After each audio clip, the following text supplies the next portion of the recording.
বিসিবির বিশ্বকাপ সবই গুরুত্বপূর্ণ। বিসিবির আয়োজন করা এই লিগ হান্নান সরকারের কাছে মিনি বিশ্বকাপের মতো। গণমাধ্যম কর্মীদের সাথে খানিকটা মজার ছলে বলা তার এই ছোট্ট কথাটারও গুরুত্ব বের করা যায়। 3 দলের এই টুর্নামেন্টে যে জাতীয় দল থেকে ঘরোয়া লিগে খেলা শীর্ষস্থানীয় প্রায় সব ক্রিকেটারই আছে। মাঠের লড়াই কতটা জমে উঠতে পারে তার কিছুটা ধারণা পাওয়া যাবে প্রথম দিনের অনুশীলনে। 3 দল নিয়ে আয়োজন করা বিসিবির এই টুর্নামেন্টের প্রথম অনুশীলনে মাঠে আসে টিম দুরন্ত। যেই দলে আছেন সবশেষ বিপিএল এর চ্যাম্পিয়ন একাধিক ক্রিকেটার। শুধু ক্রিকেটারই নয়, বিপিএল এর চ্যাম্পিয়ন কোচ হান্নান সরকারই থাকছেন এই দলটার দায়িত্বে। রাজশাহীকে শিরোপার স্বাদ দেয়া হান্নান সরকারের সামনে এবার লক্ষ্য অদম্য টি-20তে চ্যাম্পিয়ন হওয়া। তাই তো এই টুর্নামেন্টকেও বেশ গুরুত্বের সাথেই দেখছেন চ্যাম্পিয়ন এই কোচ।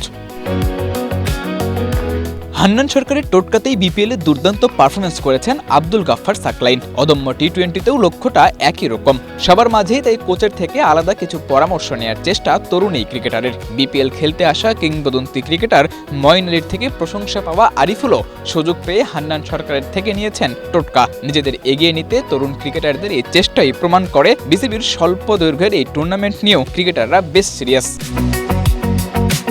টিম দুরন্তর অনুশীলন শেষে মাঠে আসে জাতীয় দলের এক ঝাঁক তারকা নিয়ে গঠন করা টিম ধূমকেতুর ক্রিকেটাররা। মোস্তাফিজ, শরীফুল আর তানজিম সাকিবদের একের পর এক বল ব্যাটারদের ফেলেছে চ্যালেঞ্জের মুখে। একইভাবে হৃদয়, তানজিদ তামিমদের ব্যাটিংও ছিল চোখে লাগার মতো। আবার ফিল্ডিং অনুশীলনেও বেশ সিরিয়াস দেখা গেছে টিম ধূমকেতুর ক্রিকেটারদের।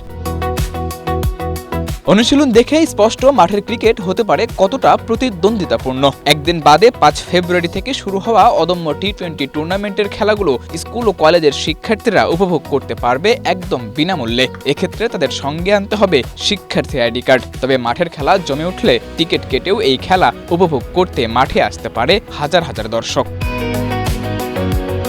সাদাতুর রাফি, এশিয়া পোস্ট।